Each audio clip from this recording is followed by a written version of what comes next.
Oi, pessoal, aqui é a Letícia, esse é o Denis, nós somos do Entre Parques BR e juntos em junho de 2021, vai estar fazendo um ano agora, a gente saiu numa expedição para visitar todos os 74 parques nacionais brasileiros. E nesse vídeo, que é o segundo de uma série de dois, a gente está aqui para falar sobre o Parque Nacional da Tijuca, que fica no Rio de Janeiro e é o maior parque urbano reflorestado do mundo. Então, no primeiro vídeo a gente falou um pouco sobre a história desse parque, sobre o reflorestamento que aconteceu 100 anos antes da criação desse parque. A gente convida você a assistir esse vídeo porque realmente é uma história de ecologia e coisas que a gente realmente precisa entender e estar muito atento até hoje. E esse parque dá essa possibilidade da gente aprender bastante. E agora a gente vai falar aqui nesse vídeo sobre os diferentes setores que existem no Parque Nacional da Tijuca. São 3 setores: o setor floresta, o setor carioca e o setor da Pedra Bonita. Beleza, começar então pelo setor floresta. O setor floresta é um que fica um pouquinho mais afastado ali dos outros, né? Um pouco mais afastado do centro, mas ele é bem fácil de acessar, tanto vindo da Zona Sul quanto vindo ali da Barra ou da Tijuca, ou do Alto da Boa Vista, né? Que é onde ele está principalmente. Acaba sendo um lugar onde você vai de carro, né? Existe transporte público para chegar lá também. Tem 2 grandes circuitos ali, não que você precise fazê-los todos, né, como circuitos, mas tem 2 grandes circuitos que são conhecidos lá: o circuito histórico e o circuito dos 10 picos. O circuito histórico, ele acaba sendo por onde tem o asfalto ali dentro do parque, então passa por uma série de cascatas, por umas igrejas, por algumas outras construções, ruínas, que já existiam lá na época antes de ser reflorestado, quando eram grandes fazendas ali de café, ou depois, quando foi feito também um projeto paisagístico, na época em que foi feito o reflorestamento ali desse setor. E existe também, então, o circuito dos picos. Os picos eu não vou lembrar o nome de todos eles, né? Mas a gente teve ali em 3. A gente foi primeiro no pico da Tijuca Mirim e no pico da Tijuca, que estão bem pertinho um do outro. O Pico da Tijuca é o ponto culminante não do Rio de Janeiro, mas é o ponto culminante do Parque Nacional da Tijuca. De lá você tem uma vista super ampla, só que ele não tem uma vista tão bonita, na nossa opinião, como do Tijuca Mirim. O Tijuca Mirim é um pouquinho mais baixo, é um pouco mais fácil de chegar, inclusive, e de lá a vista acaba sendo mais ampla porque você tem menos vegetação ali no próprio pico, né? Vale a pena ir nos 2, mas chama atenção também no Pico da Tijuca um negócio muito louco, que você vai subindo uma escada que ela foi entalhada na pedra, né? Porque tem muita pedra, né? Ali nessa região são muitos monolitos de granito, né? Que surgiram, assim como a gente viu ali na Serra dos Órgãos. E foi tudo entalhado pro Para o Dom Pedro Dom Pedro II, II poder subir. Então foi escavado pelos escravos lá na época, enfim, que ele estava por aí, e para ele poder lá nos subir em 1800. 1800 e tantos. Que é realmente um trabalho impressionante, assim, né? Imaginar como que foi feito esse entalhamento na pedra. Mas eu queria voltar na questão do Tijuca Mirim, exatamente por você chegar numa área de pedra, de rocha, você consegue ter uma visão mais ampla do que ali do Pico da Tijuca, porque ele é com mata, com vegetação, então você fica disputando a sua vista com as folhas, que é maravilhoso também, mas para ter uma amplitude, o ideal para nós foi ter visto ali da Tijuca Mirim. Então fica a dica, não deixa de ir na Tijuca Mirim se você for também subir o Pico da Tijuca. Os outros que a gente visitou ali naquele setor foram o Pico do Papagaio e o Morro do Archer. O Pico do Papagaio, ele acaba tendo uma dificuldade também parecida com a do Pico da Tijuca. Então é uma trilha batida, fácil, chega uma hora que ela fica mais íngreme ali no final. Quando você chega ali no Pico do Papagaio, a princípio chega uma hora que você fala, putz, acho que eu cheguei no fim e ainda tem uma pedra aqui que vai ter que escalar.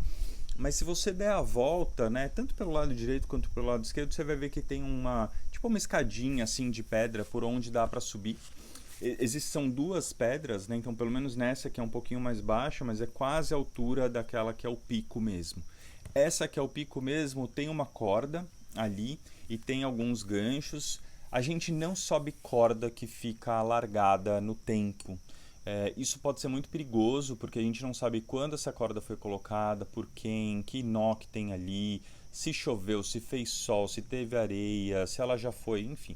A gente não fica subindo e puxando corda que está colocada. Se ela vai realmente aguentar, no final das contas, né? Ela tá ali aguentando até a hora que ela não aguenta. E na hora que ela não aguenta... ela arrebenta.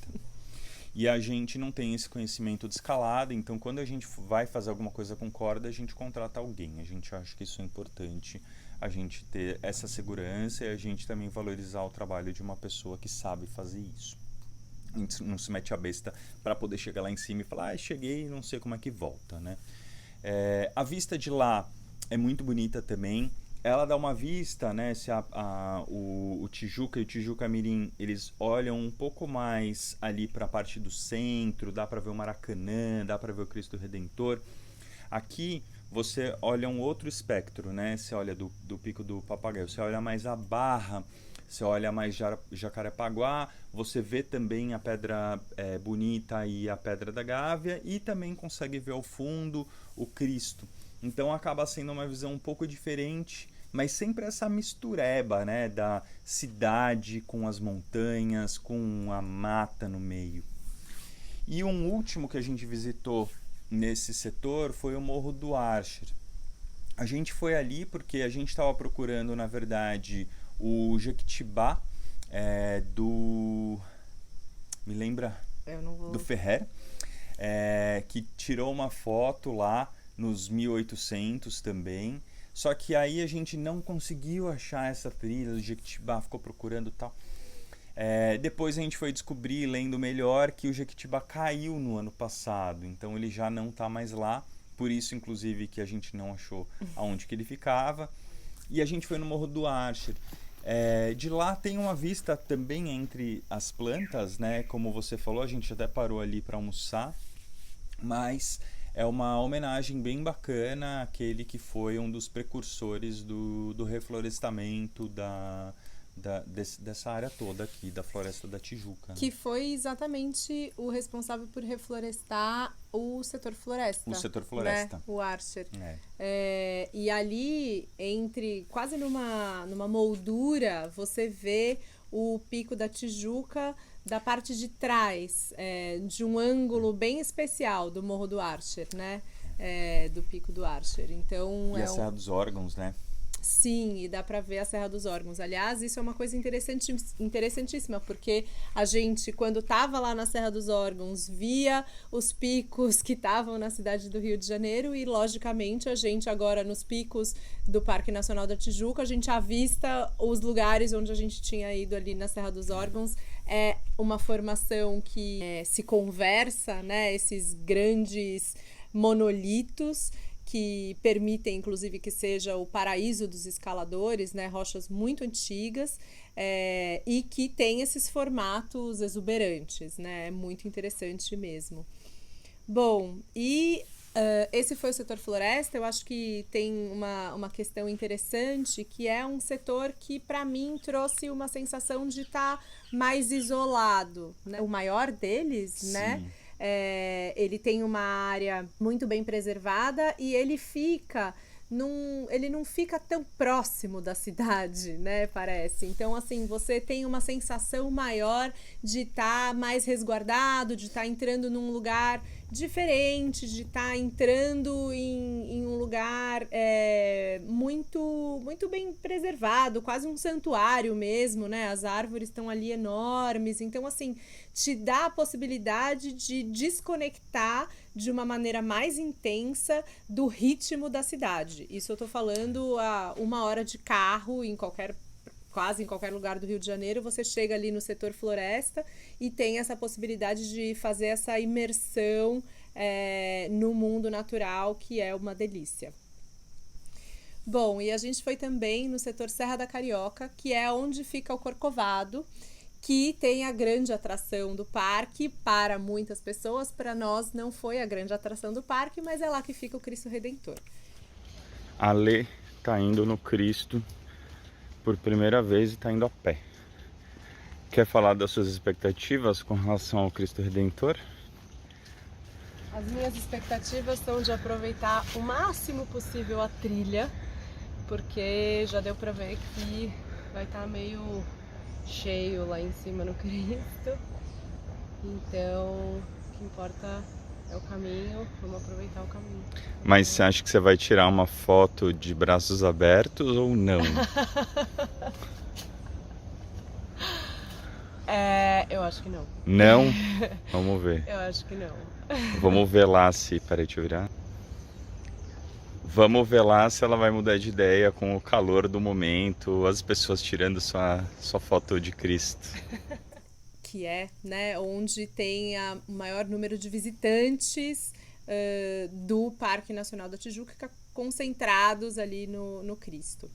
Existem várias formas de você chegar nesse setor e de você subir o Corcovado. Você pode pegar um bondinho, você pode ir de carro, você pode ir de van e você pode ir a pé. A gente decidiu ir a pé. A gente parou o carro ali perto do Parque Lage, que tem uma trilha de um pouco menos de 4 quilômetros que chega até a base do Cristo. É uma trilha com algumas subidas, enfim, tem uma parte ali de uma escada, como é que chama? Aqueles degraus de ferro, né, de vigas. Isso. Tem uma parte ali com os degraus de viga de ferro que você precisa fazer uma espécie de uma escalaminhada para conseguir atingir, mas não é uma trilha extenuante, não é nada disso.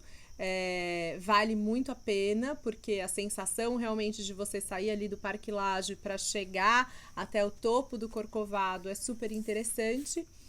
Porém, acho que é importante dizer, o último quilômetro você precisa percorrer no asfalto, disputando o espaço com as vans que estão subindo e descendo para levar as pessoas que estão indo de van.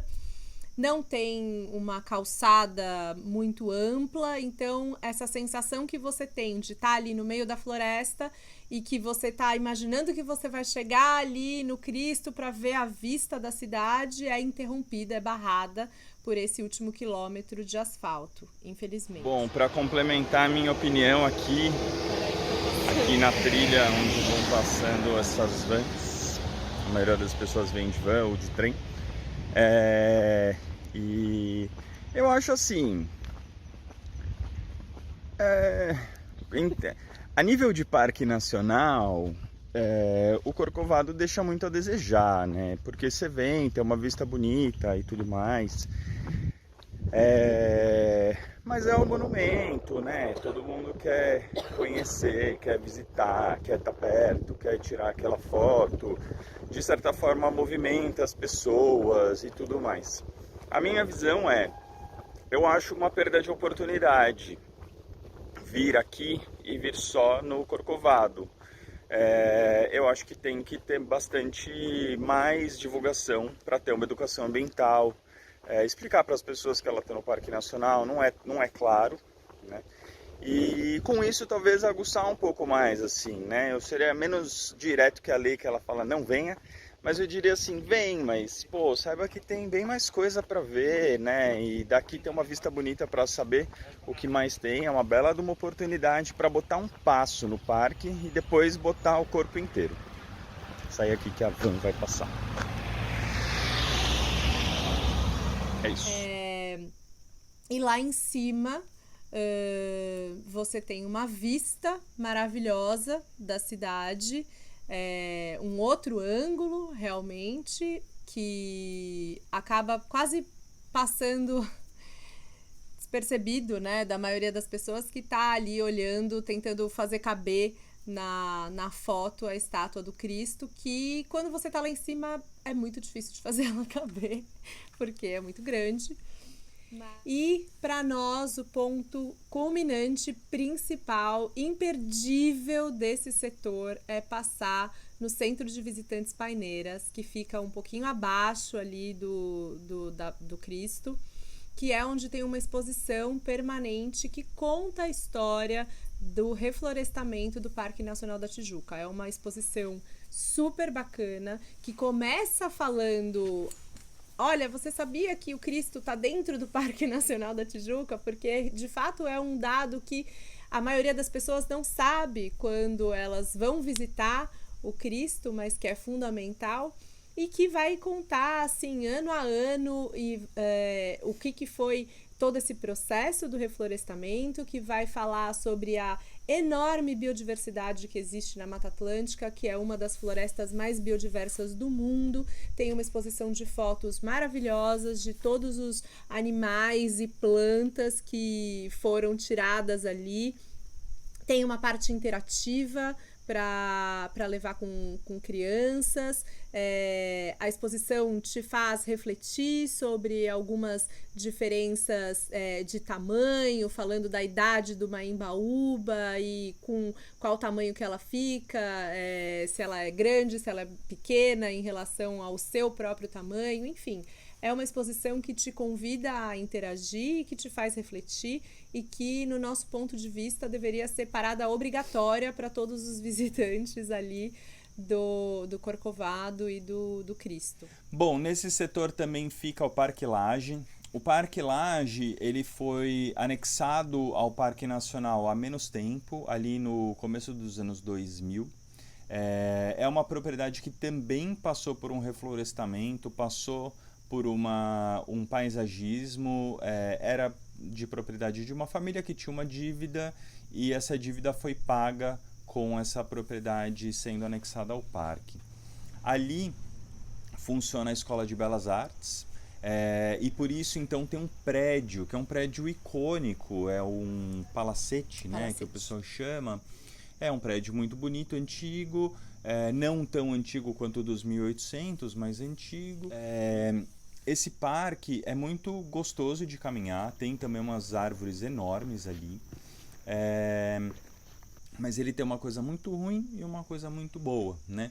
A coisa muito ruim que a gente viu é que ainda tem um aquário ali dentro, né? Um aquário com peixes da Amazônia, então tem piranha, tem pirarucu, aí tem uns tem asiáticos, tubarão branco e tal. Não, tubarão branco não. Tubarãozinho, né? A gente Tubarãozinho, mostra. Cação. E, bom, que é tubarão. E poxa, a gente vê tá ali passeando no parque, né? E de repente você entra nesse aquário e você vê aqueles peixões, tem uns que ficam até te olhando assim pelo vidro. Você vê eles num espaço tão confinado, dá muita dó, né? Você pensando que você está numa unidade de conservação, mas ela está em transição, porque aquele pedaço ainda é sob gestão do pessoal da Escola de Belas Artes, que faz um belo trabalho também de conservação daquela área, mas acaba tendo essa questão de manter um aquário dentro de um parque nacional que não é bacana. Então, isso é uma parte não bacana. A parte bacana é a seguinte: quando você entra no Parque Lage, pro lado direito fica o palacete, fica esse aquário, fica, enfim, um monte de vista, fica todo o jardim.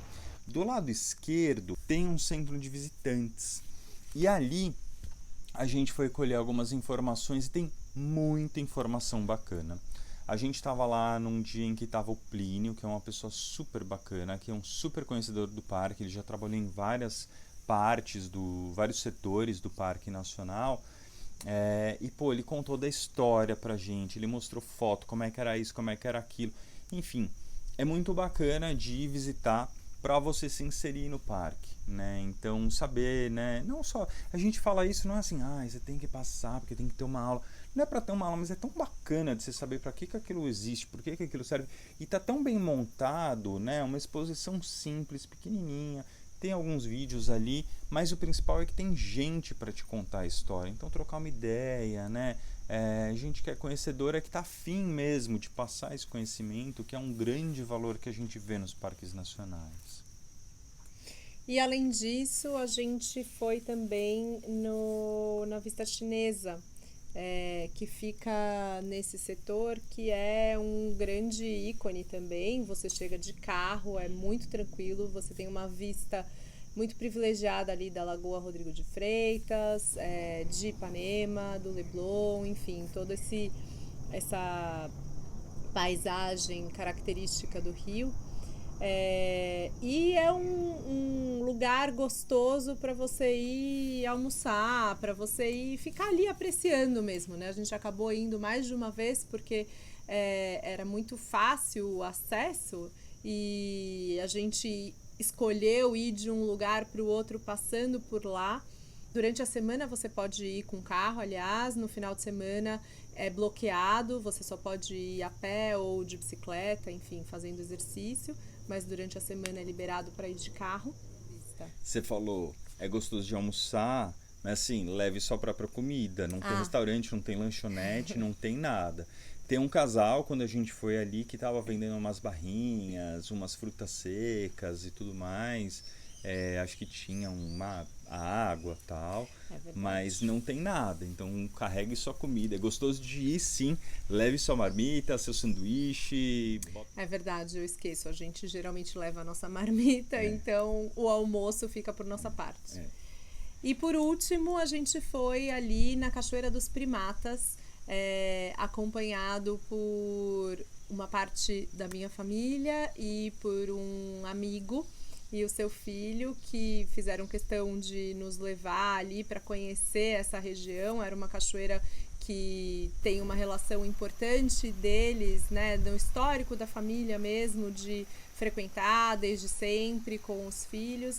E é um grande privilégio você poder ir de manhã numa cachoeira que fica ali pertinho do Jardim Botânico e à tarde poder ir almoçar em algum lugar. Foi um programa super gostoso, uma trilha bem tranquila.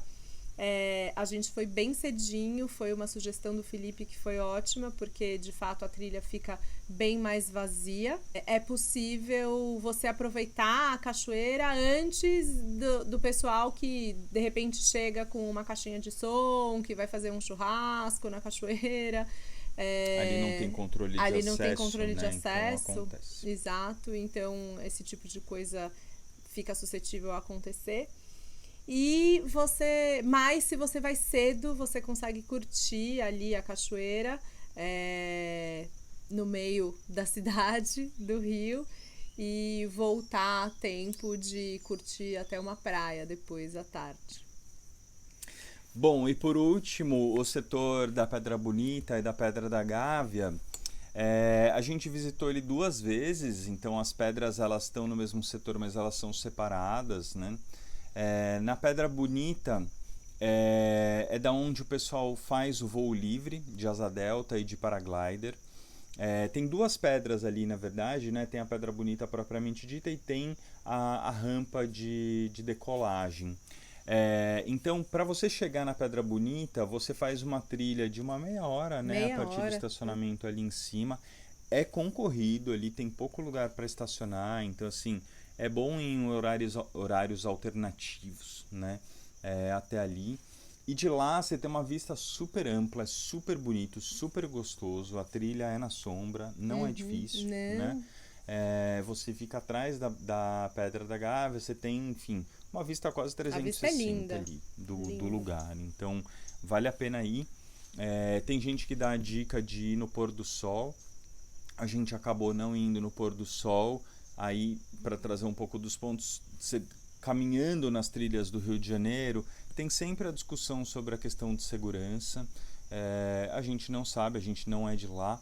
Então a gente também procurou fazer as trilhas de dia, porque é o que a gente achou, a gente se sentiu seguro em fazer durante o dia também. Vale a pena sempre consultar um carioca, né, ou um guia, alguém local, para saber como é que está essa questão. Tem lugares onde às vezes acontecem assaltos. Hoje em dia, pelo que contaram pra gente, está tudo ok.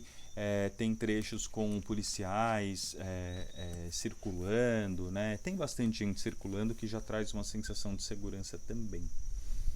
E lá em cima é possível você explorar um pouco a pedra, porque a pedra é muito grande, né? O maciço rochoso mesmo, então você consegue ir caminhando e ter diferentes visões, diferentes ângulos do rio, enquanto você tá ali na Pedra Bonita. A gente viu muita gente que tava ali passando o dia, né? Que levou piquenique, que tava ali curtindo o programa mesmo.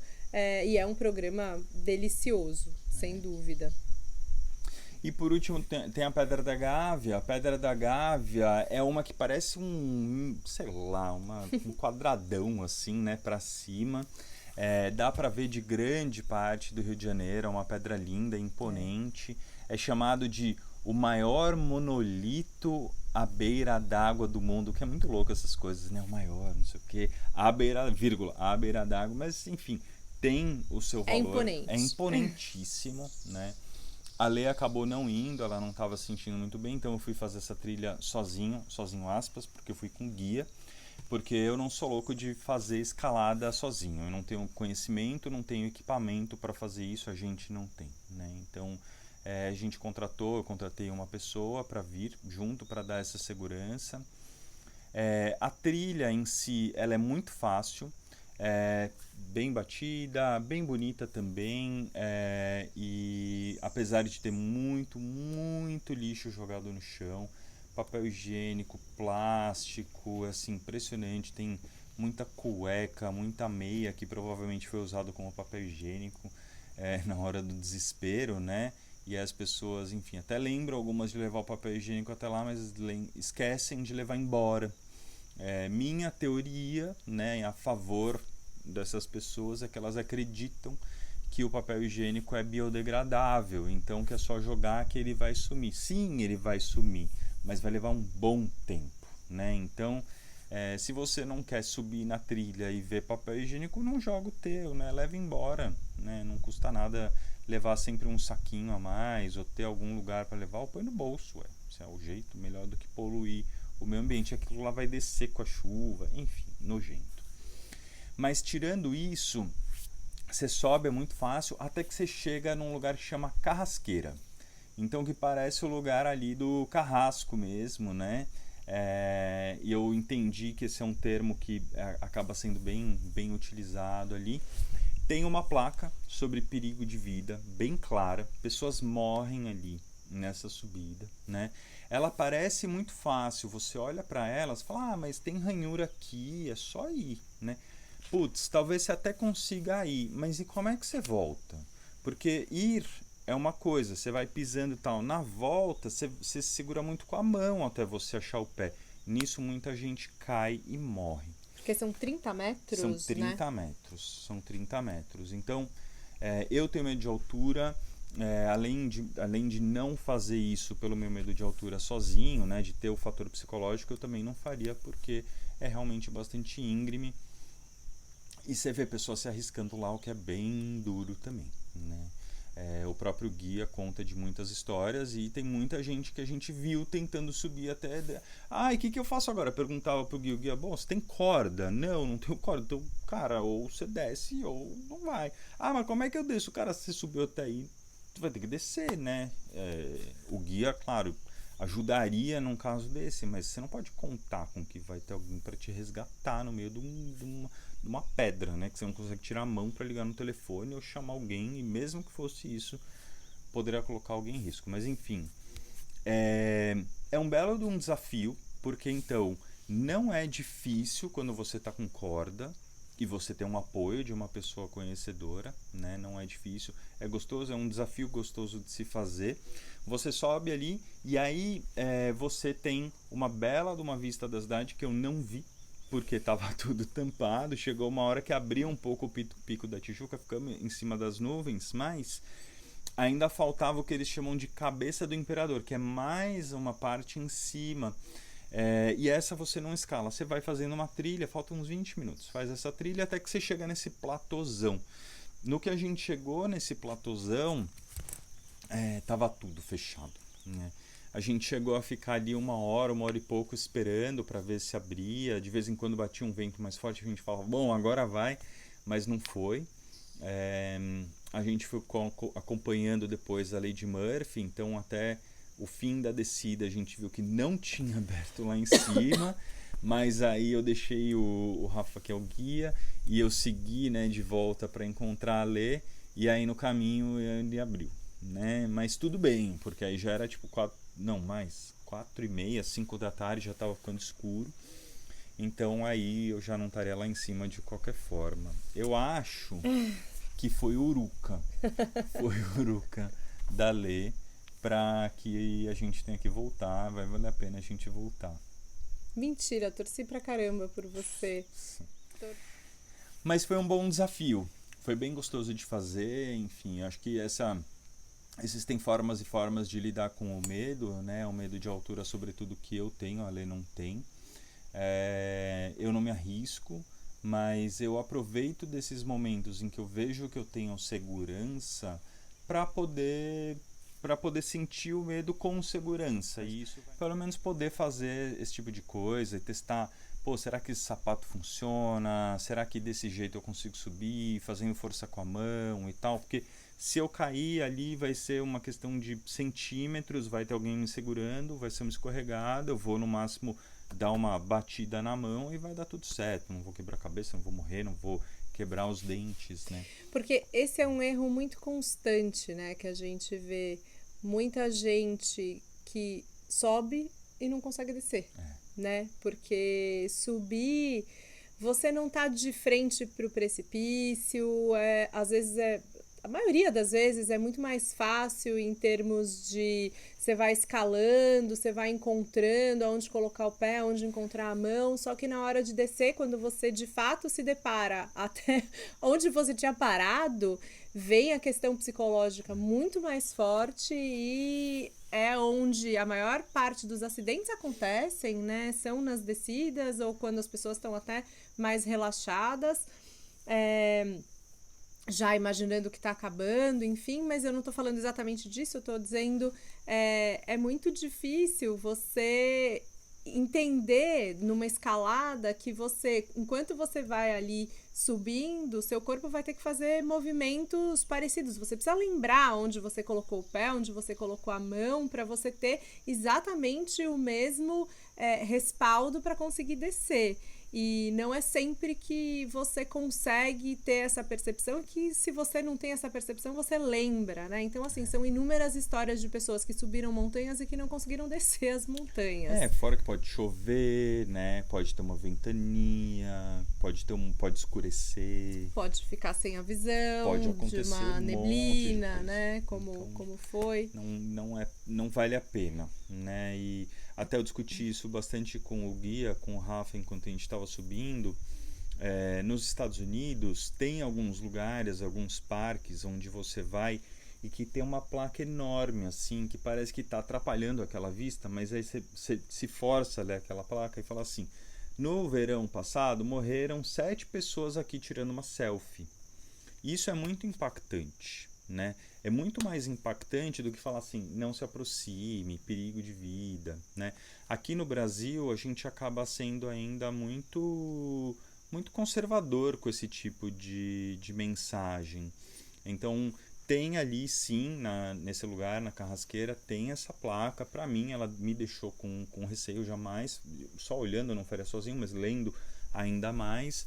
Mas eu acho que seria mais impactante, sabe? Colocar em alguns lugares uma placa assim mesmo, né? Explicando, poxa, no ano passado, ou talvez no mês passado, morreram pessoas aqui, né? X pessoas, porque isso já te cria uma visão de respeito mesmo com relação àquele lugar. Não é, mas não vai acontecer, comigo não vai rolar, né? Faz tempo que não morre ninguém, já evoluiu e tal, eu sou capaz, né? Eu, sei lá, eu treino tal coisa e isso me capacita para fazer esse tipo de esporte também, né? É uma coisa muito séria, essa questão da escalada, né? Sim. E bom, essa é a grande beleza e a grande dificuldade, eu diria, desse parque, que é o fato dele estar tão próximo de uma cidade tão grande, tão visitada como o Rio de Janeiro, né? Então, assim, você tem o privilégio e a possibilidade de subir picos, entrar em cachoeiras, fazer escaladas e fazer uma imersão na mata, ao mesmo tempo que no mesmo dia você vai almoçar em algum lugar, vai para a praia ou vai voltar para casa.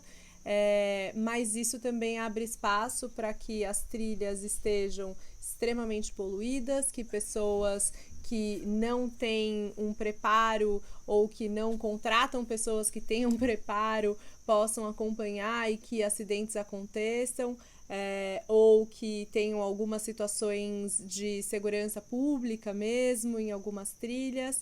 Eu acho que fala muito sobre essa característica muito única, né, desse parque. É o maior parque urbano reflorestado do mundo. É um parque que está completamente integrado na cidade. O parque e a cidade vão se misturando, inclusive os setores, eles não são interligados, eles são separados, né?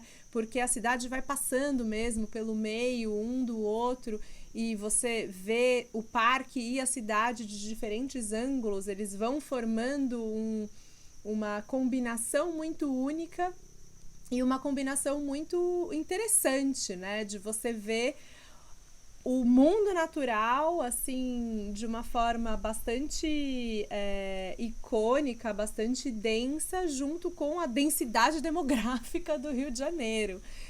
Então, é uma visita que possibilita o tempo inteiro a gente pensar sobre a nossa dependência completa do mundo natural, né? Nós estamos interconectados, querendo ou não, e da importância de que os humanos visitem e se reintegrem cada vez mais a esse mundo natural. O Parque Nacional da Tijuca é a possibilidade perfeita, seria uma possibilidade perfeita para isso acontecer.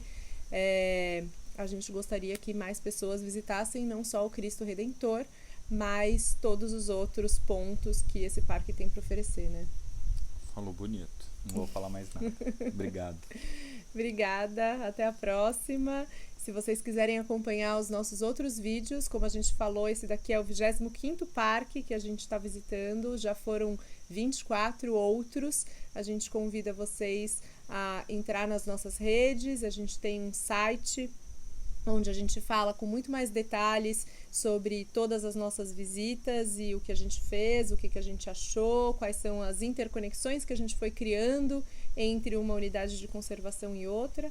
E tem os outros vídeos também do YouTube. A gente deixa aqui o convite para que mais gente conheça mais parques. Então é isso, obrigada, até a próxima. Obrigado.